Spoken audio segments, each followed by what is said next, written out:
Have you ever wondered about the knights in shining armor who were both monks and warriors, the Knights Templar?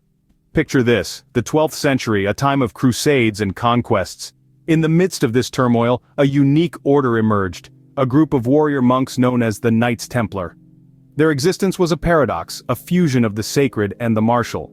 They were monks, yet they were also knights clad in white mantles emblazoned with a red cross. The Knights Templar were not just any warrior monks, they were among the most powerful and wealthy, their influence stretching across Christendom. They were expert fighters, sworn to protect Christian pilgrims traveling to the Holy Land, but they were also deeply religious, living by a strict code of conduct that reflected their monastic life. Their fame, however, was not just due to their prowess in battle or their religious fervor. The Templars were shrouded in mystery, and this mystery has only deepened over time. They were rumored to possess immense wealth and sacred relics, leading to countless legends and speculations. Some say they found the Holy Grail, others believe they discovered hidden treasures. But it's not just their rumored wealth and relics that make the Templars so intriguing. It's also their sudden downfall. One day they were at the height of power, the next they were arrested, charged with heresy, and disbanded. What led to their demise? Was it greed, envy, or something more sinister? The enigma of the Knights Templar has fascinated historians, conspiracy theorists, and even Hollywood. They've been portrayed as heroes, villains, and everything in between. Their tale becomes even more fascinating when you consider that despite their downfall, their influence can still be felt today in various ways. Now that we've piqued your curiosity, let's delve deeper into their history. The Knights Templar, a name that resonates with chivalry and mystery, was born out of the First Crusade.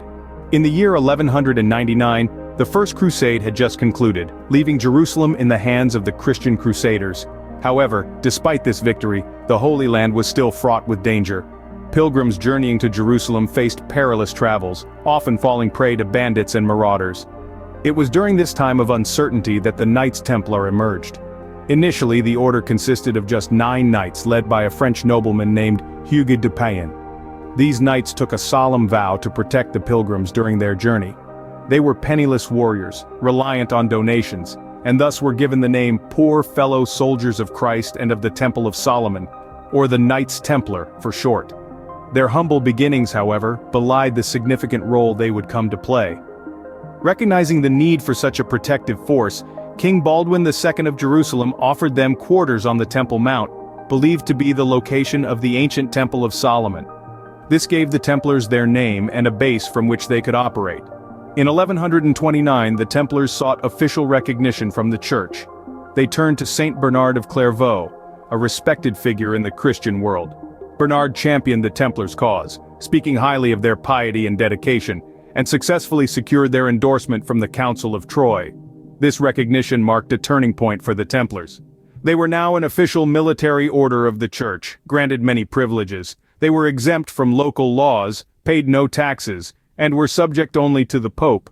Despite their newfound status, the Templars remained true to their original purpose, to protect the pilgrims and the Holy Land. They developed a network of fortifications across the region, becoming a formidable military force. Their mission was clear, but their journey was anything but. With the Church's blessing, the Templars quickly grew from a small band of knights to a well-organized military force. Their rise was nothing short of meteoric, and their influence would soon span continents. The Templars were not just warriors, but also pioneers of the medieval financial system, amassing an immense wealth that would become the envy of kings and emperors alike. The Templars' military successes were remarkable, from the consolidation of Christian territories in the Holy Land to their crucial role in the Crusades. Their victories on the battlefield were largely due to their unique structure and practices. The Templars were organized like a monastic order, with a Grand Master at the helm. Each knight took vows of poverty, chastity, and obedience, focusing their lives on the dual purpose of piety and warfare. Their strict discipline and unique training regimen set them apart from other military forces of the time. Templar knights were expected to train rigorously and maintain their equipment meticulously. They rode into battle as heavy cavalry, clad in distinctive white mantles adorned with a red cross, a symbol that would become synonymous with their order. But their power wasn't confined to the battlefield. The Templars constructed a vast network of estates, fortifications, and commanderies across Europe and the Middle East. They developed an early form of banking, offering loans and safekeeping for pilgrims traveling to the Holy Land. This financial system brought them immense wealth, further augmenting their influence and reach. The Templars' rise to power wasn't without its controversies. Their wealth and influence were a source of envy and suspicion. Rumors swirled about their secret rituals and the immense treasures they were said to possess. Yet their close ties with the church shielded them from most criticisms and accusations. At the height of their power, the Templars were a force to be reckoned with. They had the wealth of a kingdom, the military might of an empire, and the backing of the church. But as the saying goes, pride cometh before a fall. The Templars were at the height of their power, but little did they know, their fall was imminent. The Templars, once revered and powerful, fell from grace as quickly as they had risen. In the early 14th century, dark clouds began to form over the Templars' horizon. Their once unassailable power and influence started to wane, largely due to significant changes in the political landscape. The Holy Land, which they had sworn to protect, was now lost to the Christian world. Their primary purpose rendered obsolete, the Templars found themselves in a precarious position. The decline of the Templars was hastened by the ascendance of King Philip IV of France. Deeply in debt to the order, he saw an opportunity to erase his financial obligations and consolidate power. The king, with the acquiescence of Pope Clement V, launched a campaign to dismantle the Templars.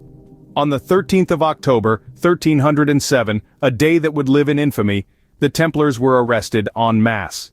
Accusations of heresy, idolatry, and unspeakable acts were leveled against them.